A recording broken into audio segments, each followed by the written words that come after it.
John Wick is declared excommunicado, and a hefty bounty is set on him. After he murders an international crime lord, he sets out to seek help to save himself from ruthless hitmen and bounty hunters. But what happened next will shock you. John Wick is on the move in New York City because a global bounty on his head is about to go live, and he's running low on resources.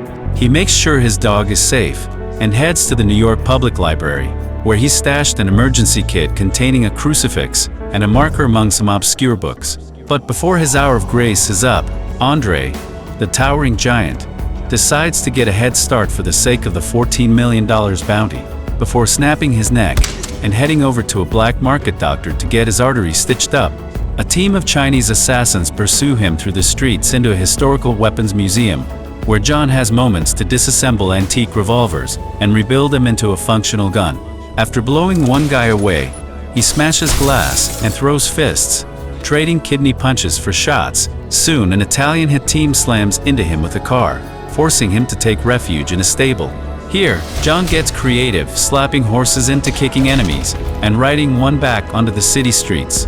What follows is a stunning chase through the city with biker assassins on his tail.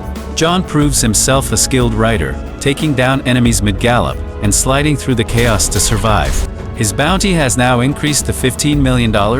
John uses the crucifix to gain after-hours entry into the Rusca Roma, a criminal syndicate that trains orphans like him to become underworld killers.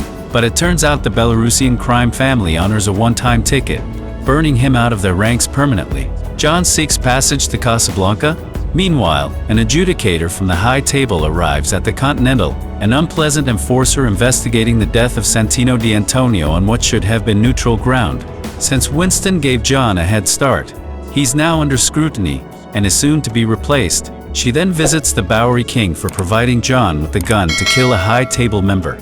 She gives him 7 days to step down. Under her authority, a squad of elite shinobi assassins led by Zero is dispatched.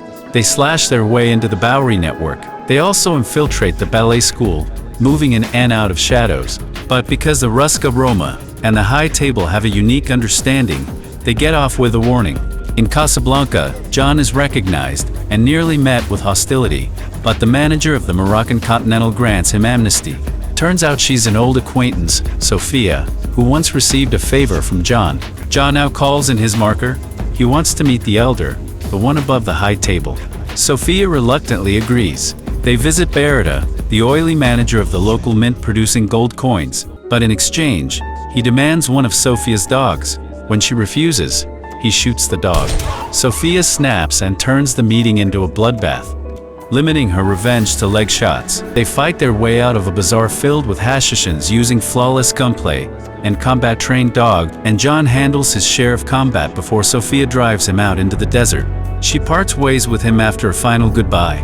Following Beretta's vague directions, John embarks on a spiritual trek. He wakes in the presence of the Elder, known as Altair, the man who rules over all assassins. The Elder agrees to lift the bounty if he swears allegiance forever and assassinates Winston, who's seen as a growing threat. John agrees, cuts off his ring finger in fealty, and is given a fresh suit before returning to New York.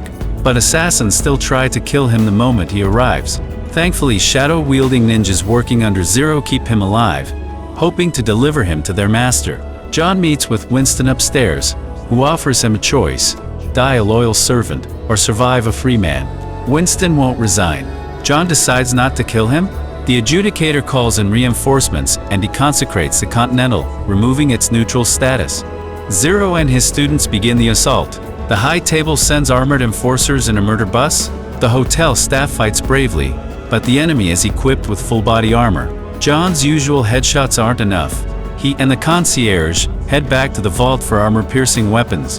What follows is carnage, bullets, explosions, and slick executions. John ascends into the glass floor of the Crystal Skull's chamber, only to face Zero's students in ambush-style strikes. Next up, the Ray twins, a formidable duo who match John's speed and skill. They respect him, fighting fair, and after a brutal belt versus karambit sequence, John body slams them both through the floor, but spares them. Then comes the final boss, Zero himself. They clash in a stylistic sword fight with Tekken-like flair, but after 2 hours of relentless dueling, John finally disappears into the shadows and counters with his own slice and dice tactics. and torments Zero before finally skewering him. Pretty good fight. Now with the high table forces defeated, the adjudicator calls a parley. Winston, back in power, renews his allegiance by shooting John off the roof. John hits the pavement in what should be a fatal fall, but his body vanishes. Turns out, the Bowery King survived his punishment and is healing underground, burning with vengeance. He and John, both betrayed, are now aligned. Thanks for watching. If you enjoyed this full-on recap of John Wick 3, hit that subscribe button and drop a comment about what you'd like to see next. Take care.